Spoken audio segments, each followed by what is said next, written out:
On est en mars et si vous vous intéressez un peu au vin, vous avez forcément vu passer des affiches, des pubs ou encore même des stories sur les salons du vin. Oui, exactement. C'est la saison.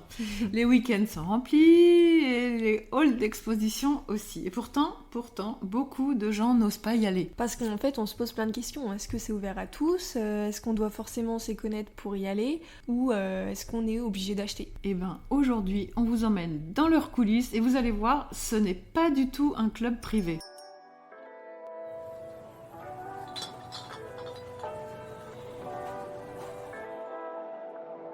Bon, alors avant de commencer, il y a une chose importante à savoir, c'est que tous les salons du vin ne se ressemblent pas. Absolument. Il y a exactement 2 grandes catégories. Il y a les salons grand public et les salons professionnels. Par exemple, dans les salons grand public, il y a le salon des vignerons indépendants. Oui, tout à fait. Alors, en plus, ce qui est super, c'est qu'il y en a dans toute la France. Il n'y en a pas que à Paris, pour une fois, c'est pas que les Parisiens qui sont avantagés. Donc là, tout le monde peut acheter un billet ou se le faire offrir par un vigneron qu'on connaît déjà, ça existe aussi. Donc qu'on soit amateur, curieux, passionné, c'est ouvert à tous. On paye son entrée et ensuite, on peut déguster sur les stands. On repaye pas après stand par stand. Et puis à l'inverse, il y a les salons professionnels comme Wine Paris ou comme Millésime Bio ou comme ProWine en Allemagne. Voilà, il y a plein de salons professionnels. Et alors là, c'est différent parce que pour y avoir accès, il faut être du métier. Il faut être caviste, restaurateur, importateur, journaliste, sommelier. C'est un salon B2B. En fait, on y va pour travailler. Et quand tu dis travailler, c'est pas une image. Ah non, pas du tout. On déguste parfois des dizaines et des dizaines de vins dans la journée.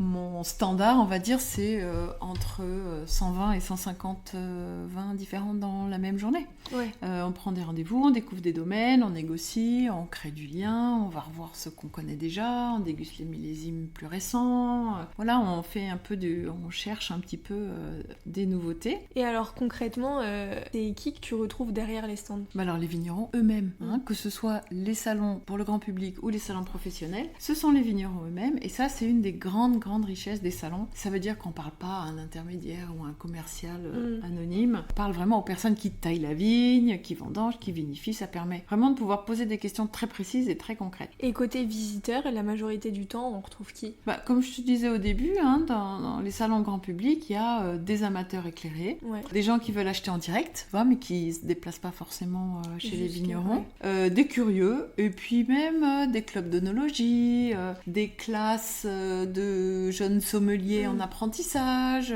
Tu vois, on voit quand même vraiment plusieurs types de profils, voilà. Et sur les salons pro, alors là, c'est des cavistes, des restaurateurs, des importateurs étrangers, des journalistes, des acheteurs pour les groupes, des cavistes indépendants, voilà, les professionnels du vin. Et alors, imaginons si j'entre dans un salon grand public, qu'est-ce qui se passe? Qu'est-ce que je dois faire?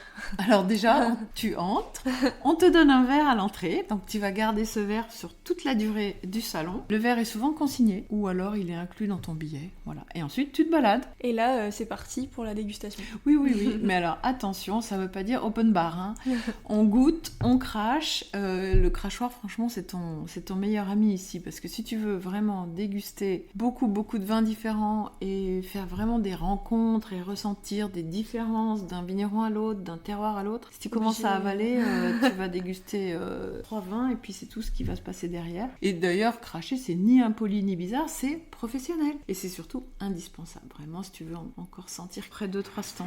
Ouais. Et est-ce qu'on est obligé d'acheter derrière? Alors, absolument pas. Beaucoup de visiteurs viennent justement pour acheter en direct au producteur. On les voit, ils viennent avec leur petit caddie, petit diable, tu vois, et ils accumulent les cartons. Ils viennent en voiture ou en métro. Ils font leur petit Voilà, exactement. Donc en fait, ils goûtent avant d'acheter. Et c'est vraiment le principe. Après, il y a des gens qui achètent une bouteille, pas forcément une caisse, mais au moins, ils auront eu cet échange avec le vigneron. Et ils viennent pour acheter parce que c'est plus intéressant en termes de prix? Alors souvent, de toute façon, c'est moins cher que d'avoir un intermédiaire. Donc forcément, c'est plus intéressant d'acheter en direct. Et surtout, tu sais à qui tu achètes. Après, ça te fait une histoire à raconter quand tu vas rouvrir la bouteille ou un souvenir. Tu te rappelleras d'une petite anecdote qui t'a raconté ou elle t'a raconté. Ça humanise un peu aussi. Et maintenant, côté salon professionnel, tu disais que les visiteurs étaient là pour le travail, donc pas pour se balader. Bah non, les salons professionnels, c'est professionnel. Ça veut dire que on prépare en amont ce qu'on veut voir, ce qu'on veut goûter, à qui on veut parler. On a très souvent prévu des rendez-vous précis. Ça veut dire qu'en amont, on se dit, je sais pas, il va me falloir telle ou telle appellation dans ma gamme que j'ai pas encore. Donc là, tu vas un peu cibler tous les producteurs de cette appellation ou de ce style ou de cette couleur ou de cette région ou peu importe. Donc ça se prépare en amont comme un salon de n'importe quel autre sujet, hein.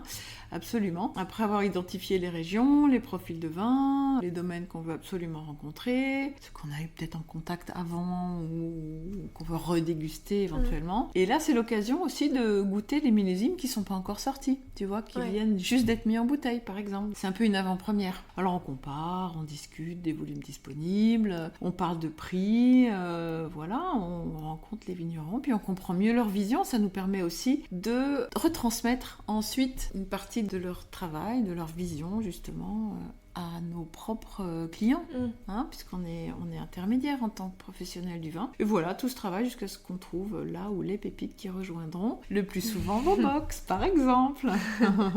Et alors, grande question, est-ce qu'on doit oser pousser la porte d'un salon quand on n'est pas expert ? Mais ma réponse est archi simple, bien sûr. Même si on débute. Mais évidemment, c'est une super manière de s'approprier le sujet et de comprendre petit à petit, avec sa curiosité, zéro pression. Surtout, ne pas vouloir tout voir. Voilà, on peut se fixer une région ou une appellation. Voilà, pour commencer, on prend des pauses, on boit de l'eau, on pose des questions simples et voilà, on accepte juste de découvrir. On fait un peu l'éponge. On écoute et on se dit chouette, à chaque phrase, j'apprends un truc de plus. Je fais pas mon malin parce que là, c'est en toute humilité, mais j'apprends. Et de toute façon, les vignerons adorent transmettre, donc il n'y a vraiment aucune honte à ne pas tout savoir, bien sûr. Donc visiblement, on répond à la question générale. Non, les salons ne sont pas des clubs privés et on vous encourage vivement à y aller. Et évidemment, ce sont des lieux de rencontre, de découverte et d'échange. Alors, si vous voyez un salon près de vous prochainement, peut-être que c'est le moment d'oser et d'y aller. Et si c'est le cas, racontez-nous votre expérience. Mais oui, on adore avoir vos retours. Et en attendant, vous pouvez retrouver toutes nos sélections sur 3xvin.com et tous nos contenus sur les différents réseaux sociaux.